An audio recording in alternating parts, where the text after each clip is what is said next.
Hola Santiago, buenas tardes, ¿cómo estás? Muy bien, bueno, contratos en la construcción. Estamos hablando de contratos de obras que ya se habían inicializado. ¿Cómo se manejan estos contratos donde la mayoría de los empleados son, digámoslo, golondrinas, pero que terminan un trabajo y su relación laboral se extingue? Sí, exactamente, Santiago. A ver, en principio los contratos de construcción, denominados técnicamente contratos de locación de obra, es un contrato que está en el Código Civil y Comercial argentino, ¿sí? Nacional. Ujú. Esos contratos tienen dos partes principales, que es el contratista y la otra parte es el comitente, es quien encarga esta construcción, esta obra. Actualmente, en lo que respecta en el estudio jurídico nuestro, hemos tenido muchos casos donde esos contratos de construcción no han podido cumplirse en cuanto a los términos, en cuanto a los plazos de la construcción y la entrega de la obra finalizada. Muchos de estos problemas tienen que ver, por supuesto, con la situación económica de Argentina, sobre todo lo que tuvo que ver los años anteriores y este verano que pasamos donde hubo índices de inflación muy altos, que por supuesto elevaron los costos de los materiales, la mano de obra y, bueno, y eventuales gastos auxiliares de los contratos. Pone un problema jurídico Claro. importante, ¿no? Ahora te pregunto, en momentos donde la construcción se frenó por condiciones del país, hablamos puntualmente de una pandemia, ¿hubo gente que realizó demandas por el no finalizar con ese contrato de construcción o lo exonera la situación porque los constructores estaban exentos y podían trabajar? ¿Tuviste este tipo de casos?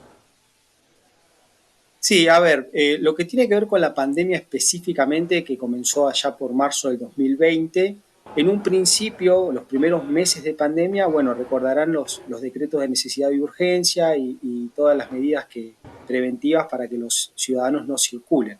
Luego, por supuesto, se fueron flexibilizando, cuando fuimos conociendo un poco más de este virus, del COVID, se fueron flexibilizando y se permitieron que continúen las obras, también pensando en los trabajos de las personas, por supuesto. Técnicamente con lo que es con pandemia no tuvimos tantos conflictos porque sobre todo los comitentes, los propietarios de las construcciones, digamos, tuvieron otra postura frente a la pandemia, todos particularmente y personalmente teníamos miedo e incertidumbre, entonces eso fue un poco distinto con respecto a los reclamos.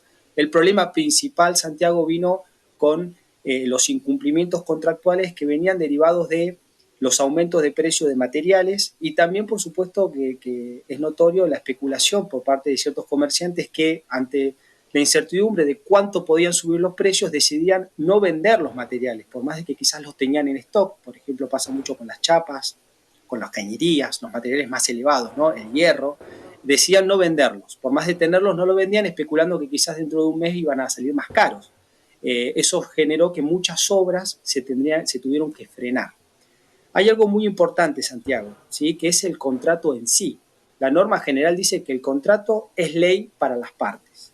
Entonces, hay muchos contratos denominados de adhesión, que son esos contratos que ya están predeterminados y que las cláusulas no se negocian, donde los contratistas, es decir, los constructores, asumían a primer pago de inicio del contrato, que siempre se paga una suma importante, asumían la obligación de comprar los materiales y acopiarlos.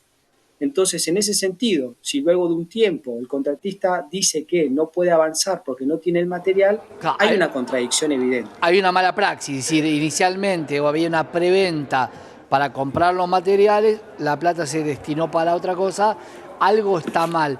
Respecto a los empleados que trabajan en esa construcción, ¿cómo se maneja un contrato que tiene, por ejemplo, la UOCRA? Vos sos un jornalero, cobrás por día. ¿Qué pasa si se extiende mucho el plazo de construcción? Si igual cobrás por día o se cobra por día trabajado o por hora finalizada.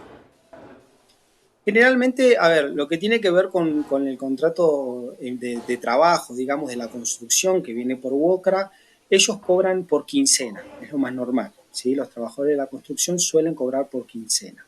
Ahora, lo cierto es que las empresas constructoras, generalmente las más grandes, tienen varias construcciones en simultáneo. Entonces, si una obra se frena, bueno, evidentemente los trabajadores pueden cambiarlo de locación y que sigan Claro. trabajando en otras obras. o inclusive los trabajadores de construcción, dada la escala salarial y evidentemente la categoría que tienen, tienen diferentes especialidades. Entonces, el que está especializado, por ejemplo, en cañerías, luego de terminar su trabajo en una obra, naturalmente pasa a otra obra a hacer su especialidad. Y en esa obra que estaba en un principio pasa otro trabajador a hacer otra especialidad distinta, ¿sí? Entonces, no es que están atados estrictamente a la finalización de una obra, sino que van cambiando de postura. Ahora sí es cierto, Santiago, que recordemos, digamos, el gobierno actual hizo una política pública, digamos, notoria en cuanto al freno de las obras públicas. Claro. Eso generó, las obras públicas las hacen empresas privadas, ¿sí? No es el Estado el que hace la obra pública, sino que lo da en licitación a través de un pliego, un concurso, y luego se le da a una empresa privada. Entonces hubo muchas empresas privadas que de un día para otro frenaron mucho su trabajo y ahí fue lo que pasó con los despidos o eventualmente, digamos, se le comunicó a los trabajadores que no había trabajo para ellos. Algo